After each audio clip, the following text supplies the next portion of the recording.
Magandang araw po sa ating lahat. Ako po si Sharu, one of the pastors of Pinnacle Village. At tayo po ay nasa ika-6 na beatitude na sinabi po ng Panginoong Jesus, mapalad ang mga taong may malinis na puso dahil makikita nila ang Diyos. At lahat po tayo ay gustong-gusto po natin makita ang Diyos, maramdaman ang Diyos sa bawat minuto po ng ating buhay. Pero yung iba po siguro sa atin ay dumadaan po sa pagdududa sa Panginoon kung talagang kasama po ba natin siya. Parang may mga panahon na hindi natin siya nararamdaman, parang ang layo-layo ng Diyos. Parang ano ba naman tong klaseng mga problema ko, patong-patong, sabay-sabay, sunod-sunod. Lahat naman ginagawa ko, nananalangin naman ako, regular naman ako mag-attend ng church, ng huddle, nagbabasa ako ng Bible, pero parang kung totoo ang malas pa rin ako, nag-aaway pa rin kami ng asawa ko, hindi siya nagbabago. Andyan pa rin ang mga problema ko sa finances. Hindi ako masaya sa aking trabaho. I feel very lost, very confused, malungkot ako. Single pa rin ako, wala pa rin akong asawa. Kung ano-ano pong naisip po natin, ang gulo-gulo pa rin po ng ating kaisipan. I'm in so much pain. Bakit nangyayari ito sa akin lahat, Lord? Pero alam naman natin na gusto po ng Diyos na maging masaya po tayo at gusto po ng Diyos na makita po natin siya. Kaya, tinuturuan po tayo ng Panginoon through the Beatitudes po, kung mapapansin po natin, na kailangan po natin pagkatiwalaan ang kanyang mga salita, ang kanyang upside-down kingdom, ang kanyang mga kaparaanan na ibang-iba sa ating kaparaanan po ng kasiyahan. We have to trust His unconditional love for us through His Word. Kaya, sabi ng Panginoon, He wants us to be pure in heart. Ano pong ibig sabihin nito? Ang isang human being po ay kaya pong mabuhay na walang paa, walang kamay, walang tenga o mata, pero hindi niya po kayang mabuhay na walang puso. Kaya, kailangan po natin alagaan ang ating mga puso kasi dyan po dumadaloy ang buhay, ang dugo. Kaya kung barado po ang ating puso ng mga tinatawag na plaques, pwede pong magkaroon po ng heart attack at mamatay ang tao. Same thing po with our spiritual heart. If our hearts are clogged with impurities like ego, pride, selfishness, frustrations, disappointments, mamamatay din po ang ating relationship with God. So what is the biblical definition po of the heart? Sabi po sa mga Kawikaan 4:23, ang puso mo'y ingatang mabuti at alagaan, pagkat iyan ang siyang bukal ng buhay mong tinataglay. Ang puso mo ay ikaw. Okay? It's who you are. Everything about you, your personality, your passions, your will, your emotions, your thoughts, your decisions, your affections, your desires, everything about you, that's your heart. That's why we need to take care of it po. Si Jesus po was very concerned about the condition and the health of our hearts. Bakit po? Sabi po sa Jeremiah 17:9, ang puso ng tao ay mandaraya, higit sa lahat, at lubos na masama. Sino ang nakakaalam kung gaano ito kasama? And Jesus said in Matthew 15:19, sapagkat sa puso ng tao nagmumula ang masasamang pag-iisip na nagtutulak sa kanya para pumatay, mangalunya or mag-cheat, gumawa ng sexual na imoralidad, magnakaw, magsinungaling, at manira ng kapwa. Ang sinasabi ng daigdig, follow your heart.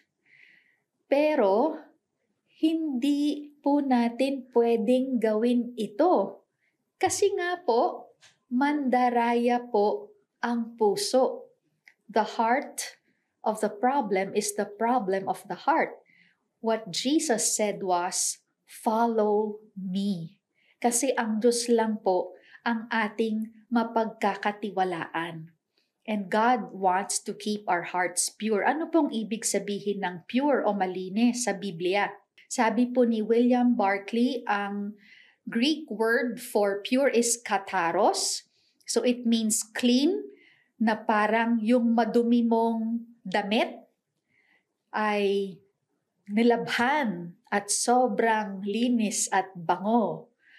Or kapag ang isang army po, ang isang pulutong na mga sundalo ay nilinis na mga sundalo, inefficient na mga sundalo, mga duwag na sundalo, nililinis po, tinatanggal para solid at matibay at malakas po ang army.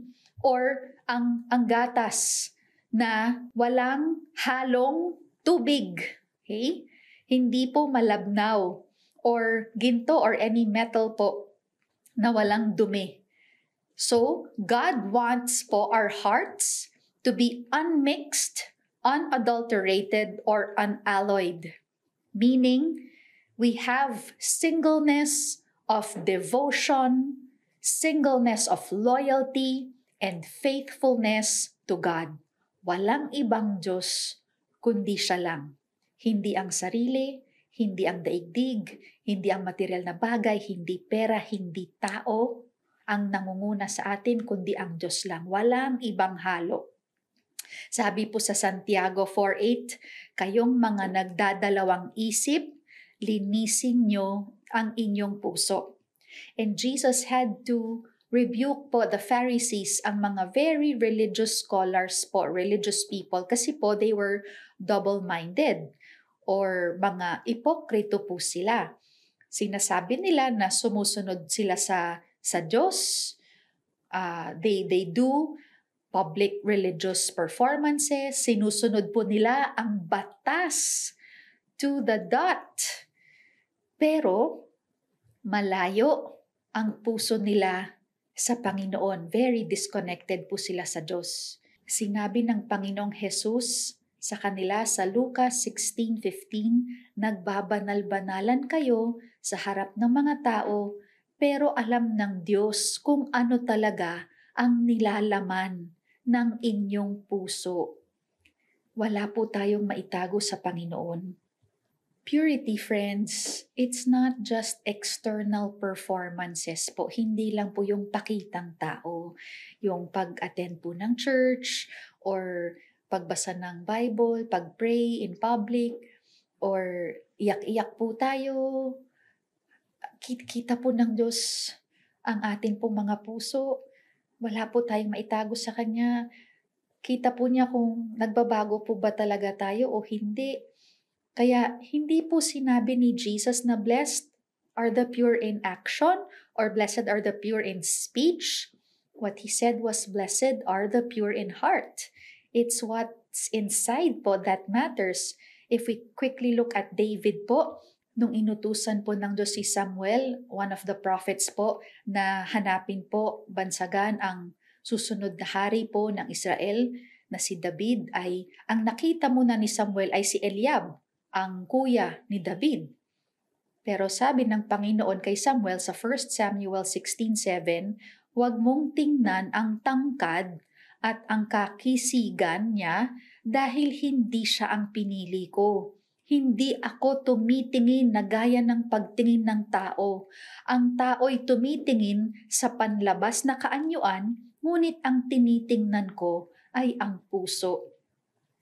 David had a lot of moral failures and imperfections. He was an adulterer, he was a murderer po, he was a bad father, pero nakilala pa rin po siya as the man after God's own heart. Bakit po? Kasi po, tuloy-tuloy lang pong magpasakop si David sa Panginoon. Nagpakumbaba lang po siya, humingi ng tawad, at buong pusong nagtiwala po sa Panginoon at binigay lang po niya ang kanyang buong puso sa Panginoon. So how, friends, can we have a pure heart? Unang-una po, be searched by God. Magpasiyasat po tayo sa Panginoon. Kasi madali po tayong maaliw, madala ng temptasyon, madali tayong madala ng mga problema, ng mga wrong relationships, mga material na bagay po. Sabi po ni Gregory Brown, isa pong pastor, sa kanyang libro na The Beatitudes, Growing in Kingdom Character, our hearts are idol factories, prone to love and worship things other than God. Because of this, we must continually guard it, not only from sinful things, pakinggan po ninyo ito, but also good things that might steal our affections. Kailangan po natin hingiin ang tulong ng Panginoon na gwardyahan, siyasatin ang ating mga puso sa bawat sandali, sa bawat araw, kasi hindi po tayo palagi aware. Hindi po natin nakikita ang ating pong mga kahinaan kung may pumapalit na sa lugar ng Panginoon sa ating pong mga puso. Sabi po sa Jeremiah 17:9-10, sino ang makakaunawa sa puso ng tao? Ito'y mandaraya at walang katulad, wala ng lunas ang kanyang kabulukan. Akong si Yahweh ang sumisiyasat sa isip at sumasaliksik sa puso ng mga tao. Ginagantimpalaan ko ang bawat isa ayon sa kanyang pamumuhay at ginagantimpalaan ayon sa kanyang ginagawa. Ang puso po natin ay may tendency po to self-protect, to self-preserve, to justify our behaviors. That's why we need God to search our hearts po. Mga awit 139:23, O Diyos, ako'y siyasating, alamin ang aking isip. Subukin mo ako ngayon kung ano ang aking nais. Kung ako ay hindi tapat, ito'y iyong nababatid. Sa buhay na walang hanggan, samahan mo at ihatid. Kung tayo po ay mahilig magpa-check up sa doktor, magpa-blood test, magpa-ECG, ganun din dapat. Regular heart searching, heart examination through God, with God po. Na laging nagpapasiyasat po palagi sa Panginoon. Kamusta? Kamusta ang ating public life and private life? Pareho po ba tayo pag nasa bahay tayo at nasa church po tayo or nasa trabaho? Pag Sunday, buong puso natin binibigay sa Panginoon ang ating mga buhay. Tapos pag Monday, wala na. Atin na uli. Mayaya lang ng barkada. Tara, inom tayo. Wala na, nakalimutan na po si Lord.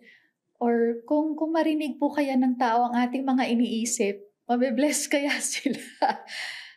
Kamusta po ang ating ugali sa lugar ng trabaho, sa ating mga kamag-anakan? Kamusta po ang ating mga pinapanood, ang ating mga pinapakinggan, ang ating mga binabasa? May mga sikreto po ba tayo? Lord, itong ginagawa ko, Lord, itong taong ito, na natutulungan po ba talaga ako na mapalapit sa inyo o mas napapalayo lang po ako sa inyo? Kamusta ang ating mga puso po pagdating po sa ating finances? Are we so consumed with thoughts of money problems, that God is no longer in the picture? Where is God in all of this? Matthew 6:21, sapagkat kung saan naroroon ang inyong kayamanan, naroroon din ang iyong puso. Hindi kayo makapaglilingkod ng sabay sa Diyos at sa kayamanan. Lord, does my heart really belong to you? Am I fully surrendered to you? Sabi po ni Ray Pritchard, to be pure in heart means that you are sincere, transparent, and without guile. What you see is what you get. No fakery, no trickery, no hypocrisy. A counselor said that he often tells his counselees, you're only as sick as your secrets. The more you have to hide, the sicker you are. And if you've got a lot of secrets, you're really sick. Unang Juan 5:21, mga anak, lumayo kayo sa mga Diyos-Diyosan. So how do we have our heart searched by God po? Through the Word of God and through prayer po. Mga awit 119 verse 9, paano mapapanatiling malinis ang pamumuhay ng sino mang tao sa kanilang kabataan? Sa pamamagitan ng pagsunod sa banal mong kasulatan. Ang banal mong kautusay sa puso ko ingatan upang hindi magkasala laban sa iyo kailanman. We cannot change and cleanse ourselves. We need the Word of God po to cleanse us, to wash us, and make us pure as white as snow. Only God po can do this. And gamitin po natin ang salita ng Diyos para ipakita po, i-expose, ilabas kung sino po talaga tayo. Huwag po tayong matakot. There's no greater freedom and happiness but to come clean before God. To have no secrets po before God. Baka minsan nararamdaman po natin na sinasabi ng Diyos, anak, you're very prayerful, pero you're still thinking about yourself. You're still controlling everything. You're not yet fully surrendered. You need to give way. Give way to your husband. Give way to your wife. Don't treat your spouse like your child. Or listen to your child. Listen to your parents. Anak, you're very prayerful. You love reading the Bible, but you're still very proud. Your ego is still so strong. Anak, why don't you believe in me? Why don't you trust me? Why don't you give me a chance? Let me be the Lord of your life. Let go of your past. Surrender everything to me. Friends, let the Word of God speak to you. Let it shower you with so much love. Let it embrace you. Let it cleanse you. Let it give you the spa for the soul. Let it change you and mold you and purify you and take control over you. Hebreo 4:12, sapagkat buhay at mabisa ang salita ng Diyos. Nalalaman nito ang pinakamalalim na iniisip at hinahangad ng tao.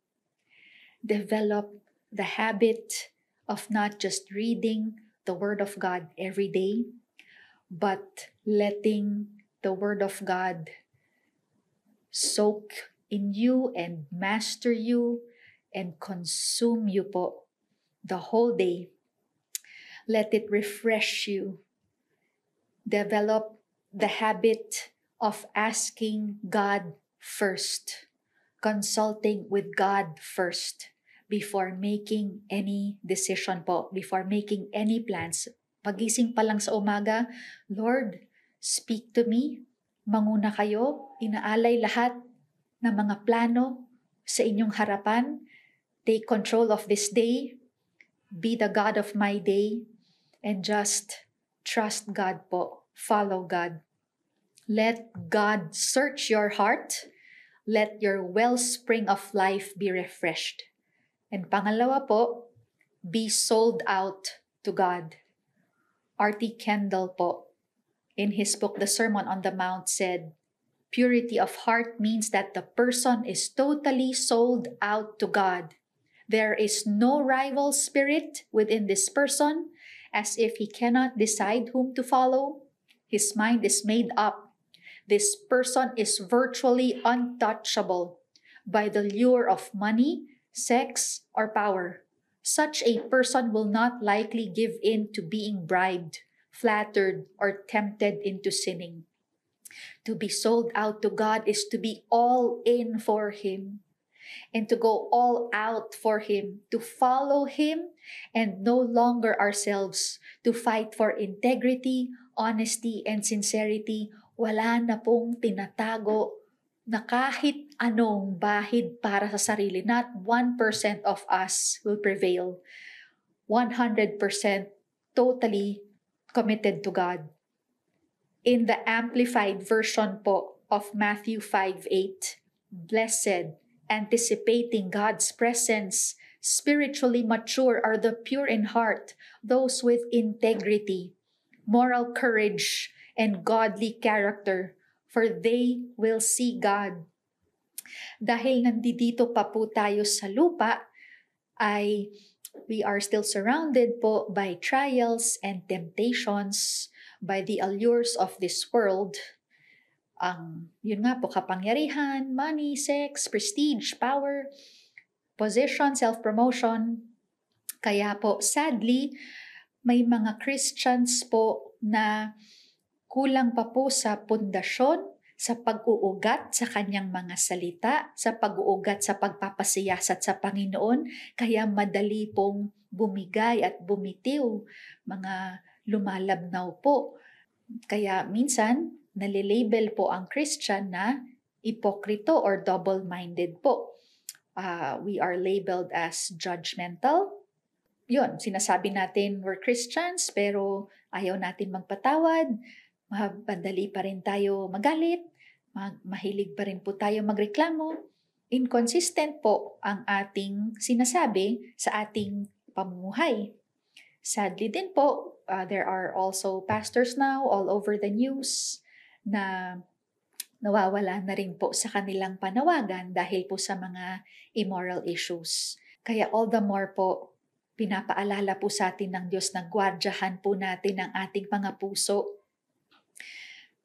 para magkaroon po tayo ng moral integrity. We can fight for our integrity.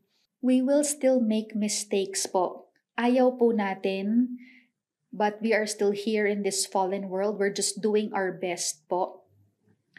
But we can't help it. They're not deliberate mistakes anymore.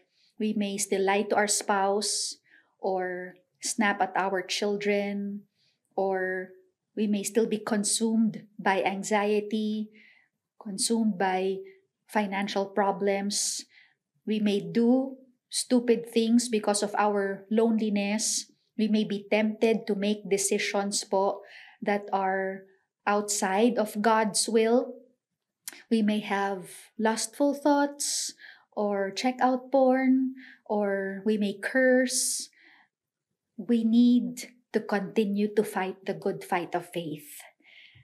We can only have a completely 100% pure heart po when we are already with God in eternity.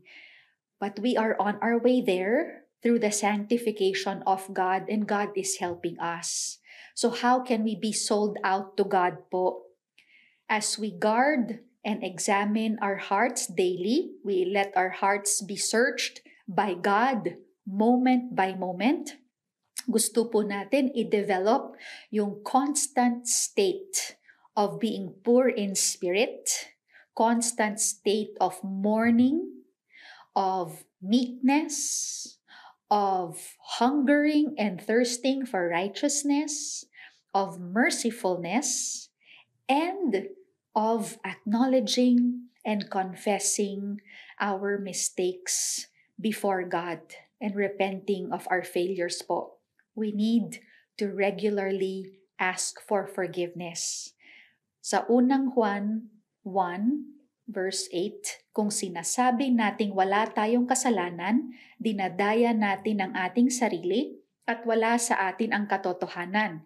Ngunit kung ipinagtatapat natin sa Diyos ang ating mga kasalanan, maasahan nating patatawarin niya ang ating mga kasalanan at lilinisin tayo sa lahat ng uri ng kasamaan dahil matuwid siya.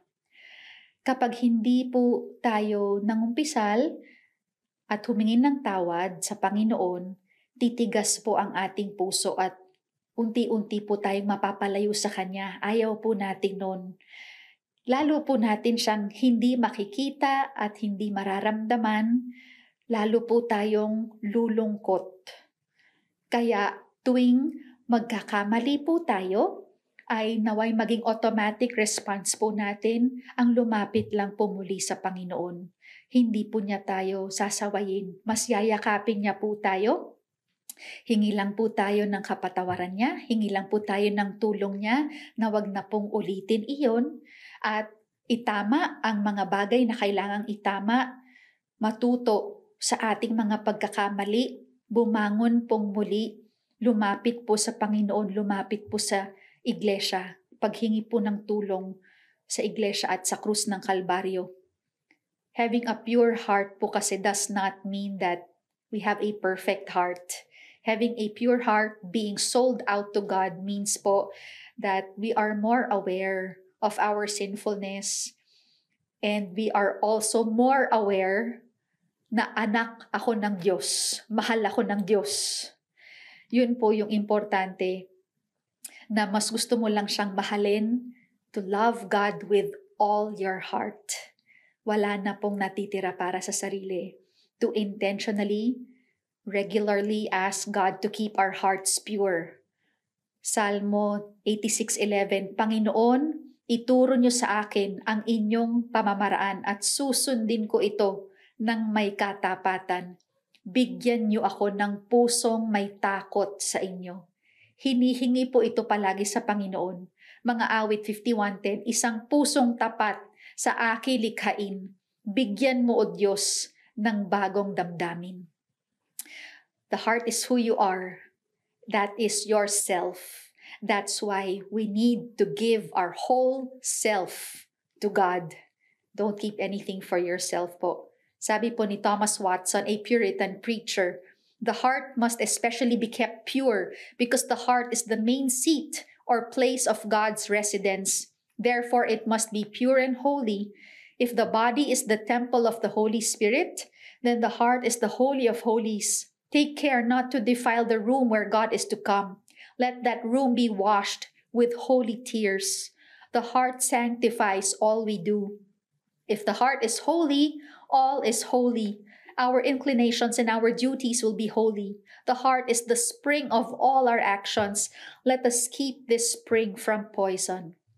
Guard your heart, protect your heart, fight for your heart relationship with God. Don't compromise po. John MacArthur, an American pastor, said, "How can your heart be made pure? Know that you cannot do it on your own. That's the first step. Our hearts are cleansed by faith. You cannot do it by works, but you can by believing in the blood of Jesus Christ, which cleanses us from sin." That's why the church po offers many ways for us to be sold out to God. We just show up every Sunday, show up every ethos, every anchored, every ANH, Solargy. The church is here po for us. Powerhouse, huddles.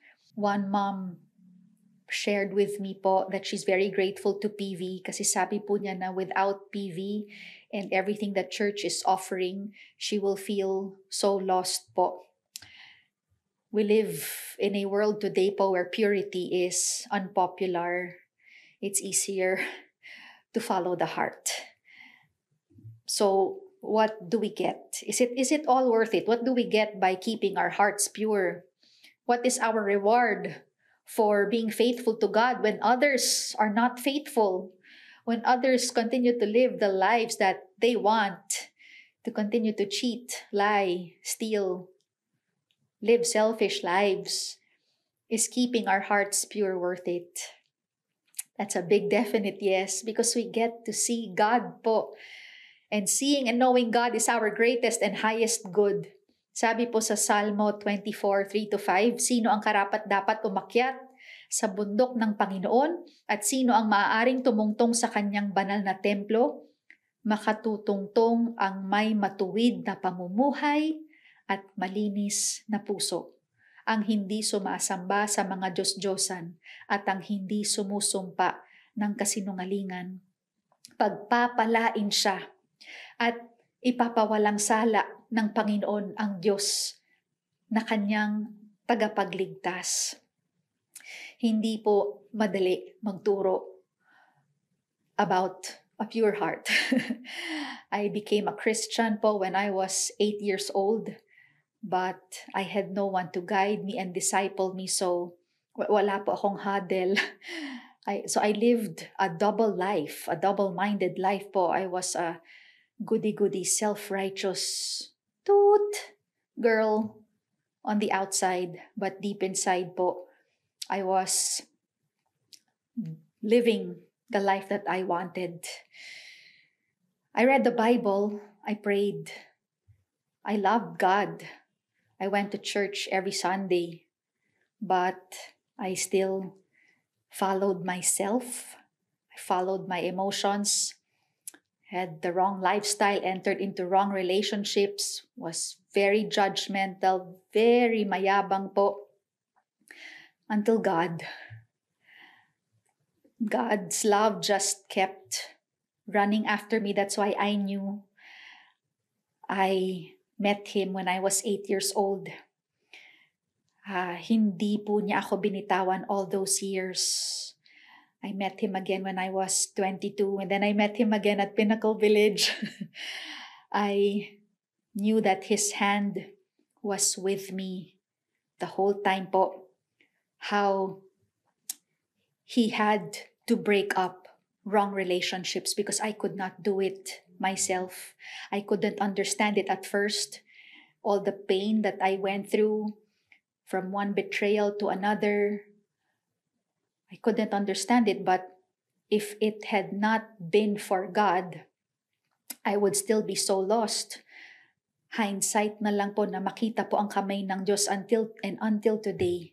He never lets me go po. He continues to refine me and define me and discipline me and purge me and purify me.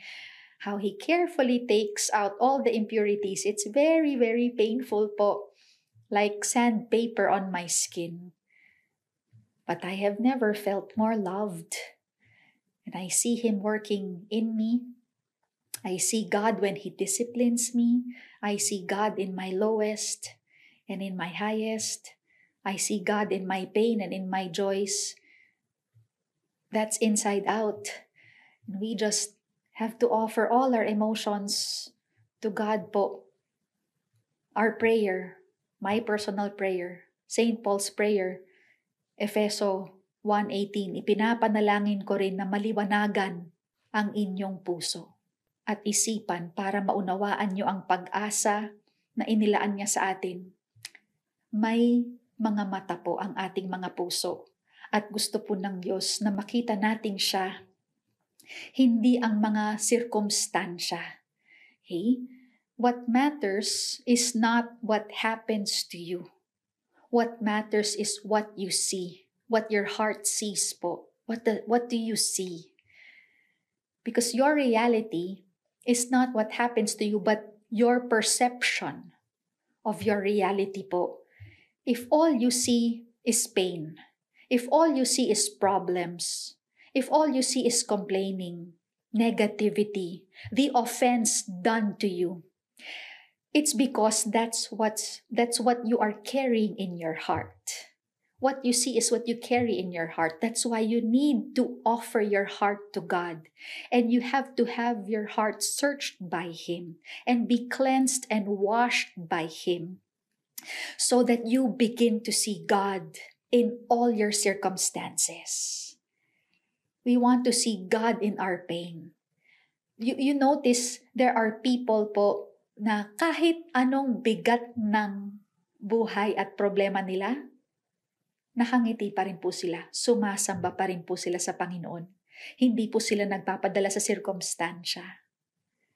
That's what we mean po by being blessed, experiencing the nearness of God, the providence of God, the sovereignty of God, the movement of God, the working of God in us and through us. And you'll notice as you continuously offer your hearts to God, your relationships are being fixed. Your circumstances are being fixed. You begin to sense a certain peace, an unexplainable peace in the workplace, in the family. May nangyayari pong kaayusan kasi inalay mo na ang buhay mo sa Kanya. Wala ka nang tinira para sa sarili mo. Nilet go mo na ang sarili mo. I've come to the end of myself. Ika nga po ng kanta. That's Romans 8:28. Alam natin na sa lahat ng bagay, gumagawa ang Diyos para sa ikabubuti ng mga umiibig sa Kanya, na Kanyang tinawag ayon sa Kanyang layunin. And this blessing of seeing God is not just one time. The verb, according to John MacArthur, is a future form in Greek, a future continuous tense, meaning they shall be continually seeing God for themselves. Tuloy-tuloy po na pagtingin sa Panginoon. Sabi po ni John MacArthur, do you know what happens when your heart is purified at salvation? You live in the presence of God. You comprehend Him. You realize that He is there. You see Him with a spiritual eye. Purity of heart cleanses the eyes of the soul so that God is visible. We can never be in God's kingdom, never enter God's presence, never have His forgiveness, never know the Redeemer, never know salvation, and die frustrated in our sins unless our hearts are pure. The wonder of it is that this is exactly what Jesus Christ has come to do, to purify our hearts. When He died on the cross, He took the sin that was accounted to us and paid all the penalty. The Bible says He then imputed His righteousness to us. It's a fantastic exchange. He takes our sin and gives us His righteousness. When we put our faith in Jesus Christ and God looks at us, He sees us pure. Under no other condition does He see us that way. By faith, God makes us pure.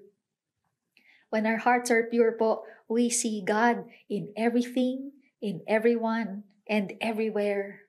In the most painful of circumstances, we see Him po. Even in problematic people, the way Job saw God in his worst pain, the way Joseph saw God in the betrayal of his brothers, in prison, because the Lord was always with Joseph.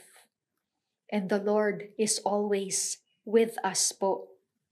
God wants us to be happy, but we have to trust His definition of happiness. And the more we see Him, the more we want to see Him. So, you know someone po that you describe as having a pure heart. She's such a pure heart. Ay, yung taong yan, napaka-pure talaga ng taong yan. We wish the same would be described of us. Let me share one of them with you po. Her name is Miss Fanny Crosby, and she was known as the Queen of Gospel Songwriters. This is from Christian Biographies and ChristianityToday.com. Miss Fanny wrote more than 8,000 hymns. The most remarkable thing about her was that she had done so in spite of her blindness. Although she wrote multiple books and songs, Fanny prayed her hymns would change lives. Planning to witness to 1 million men and women through her music, Fanny recorded the names of those who shared they had confessed faith in Jesus. She was born in New York, and she had been able to see only for the first 6 weeks of her life. She got sick within 2 months, and unfortunately, the family doctor was away. And another man pretending to be a certified doctor, a Dr. Kwak-Kwak po, treated her by prescribing some hot mustard something to be applied to her eyes. Her illness was healed, but the treatment left her blind. And one preacher told her, I think it is a great pity that the Master did not give you sight when He showered so many other gifts upon you. But Fanny Crosby responded at once, do you know that if at birth I had been able to make one petition, it would have been that I was born blind? Because when I get to heaven, the first face that shall ever gladden my sight will be that of my Savior. Her love of poetry began early. Her first verse, written at age 8, echoed her lifelong refusal to feel sorry for herself. Oh, what a happy soul I am, although I cannot see. I am resolved that in this world contented I will be. How many blessings I enjoy that other people don't. To weep and sigh because I'm blind, I cannot and I won't.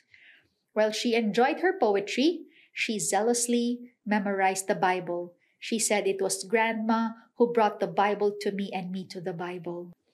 Friends, that's what protected Miss Fanny's heart po, because she used the Word of God to guard her heart and wash over her.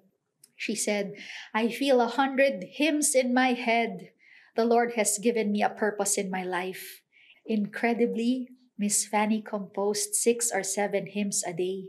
Among them are our favorite, Blessed Assurance, To God be the glory, and Jesus keep me near the cross.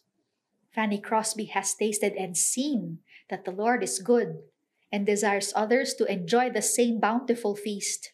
Shut in from the distracting sights of the outer world, she has seen deeply into eternal truth and has put that truth into verse that has influenced countless thousands of lives.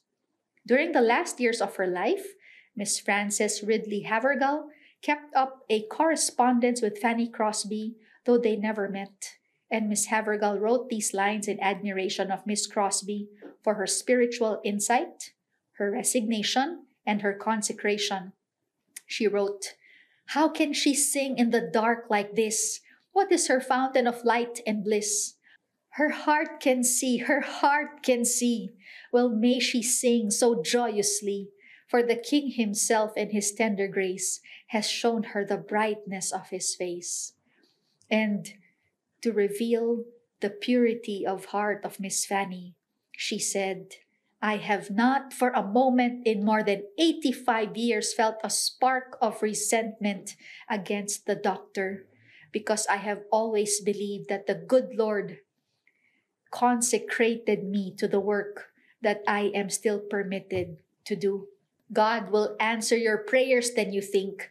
Of course, one will not always get exactly what he has asked for. We all have sorrows and disappointments, but one must never forget that if commended to God, they will issue in good.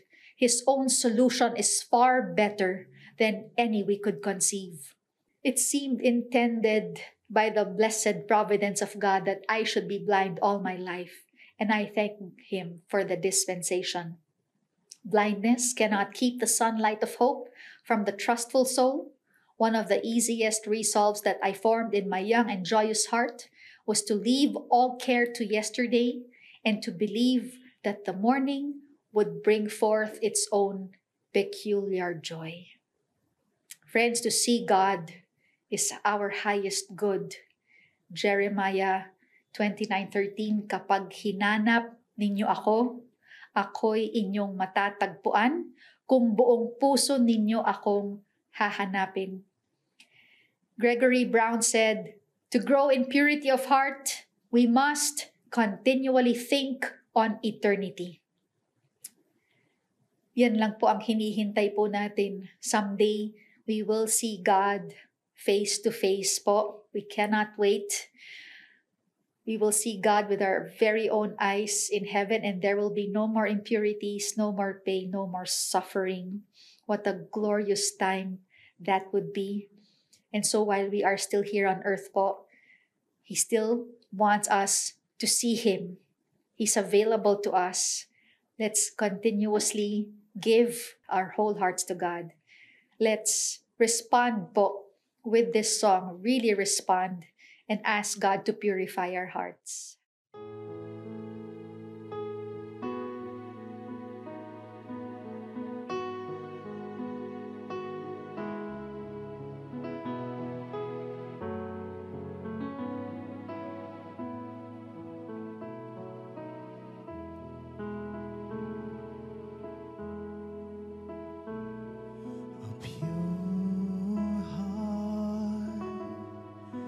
That's what I long for, a heart that follows hard after Thee,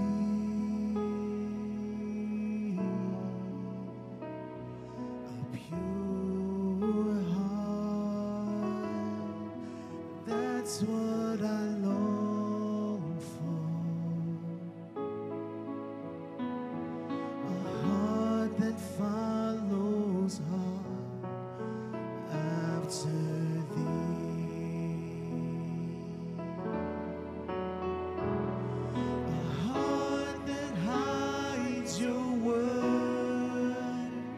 so that sin will not come in. A heart that's undivided, but one you rule and reign. A heart that beats compassion, that pleases you, my Lord. A sweet aroma of worship that rises to your throne. A heart that hides your word, so that sin will not come in. A heart that's undivided, but one you rule and reign. A heart that beats compassion, that pleases you, my Lord. A sweet aroma of worship that rises to your throne. A sweet aroma of worship that rises to your throne.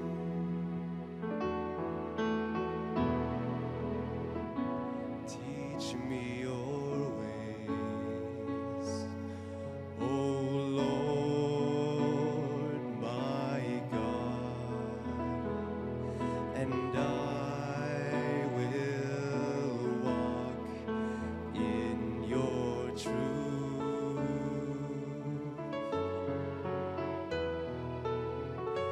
Give me a totally undivided heart, that I may fear your name. Purify my heart, cleanse me, Lord, I pray. Remove from me all that is standing in your way. Purify my heart, cleanse me, Lord, I pray. Remove from me all that is standing in the way. Purify my heart, cleanse me, Lord, I pray. Remove from me all that is standing in the way.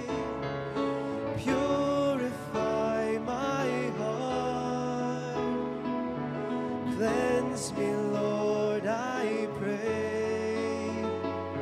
Remove from me all that is standing in the way of your love.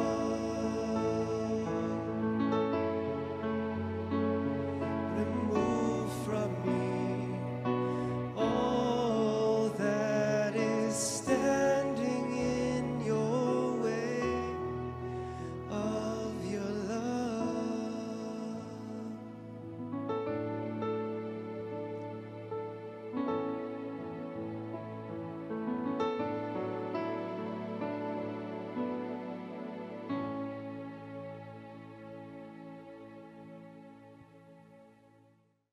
Let's all end in prayer po. Linisin po ang aming mga puso, Panginoon. Siyasatin po, O Diyos. Panginoon, tulungan kami na ialay po namin ang aming buong puso sa inyo na wala na pong tinatago para sa aming mga sarili. Nais po namin kayong makita, nais po kayong maranasan sa bawat sandali ng aming buhay. Tulungan niyo po kami, Panginoon, sa lahat ng aming pinagdadaanan, mabuti man po o masama, na sa lahat ng bagay ay makita lang po kayo palagi. Huwag po kaming mag-focus sa aming mga problema at bighati, kundi mag-focus lang po kami sa inyo, Panginoon, to fix our eyes on you, to turn to Jesus. Salamat po, O Diyos, sa pagmamahal niyo po sa amin.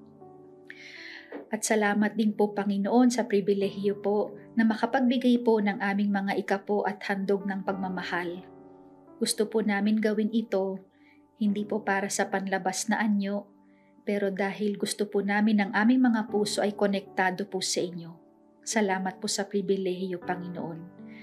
Pagpalain po ang bawat isa, lahat po ng inyo pong mga tagapakinig, at naway magpasiyasat lang po kami sa inyo palagi, magpahalukay, magpabuhos ng pag-ibig ng inyong mga salita, at ialay po namin ang aming mga puso sa inyo. Salamat, Panginoon, purihin kayo. Mahal na mahal po namin kayo at salamat sa pag-ibig niyo po sa amin. Sa dakilang pangalan ni Jesus, amen at amen.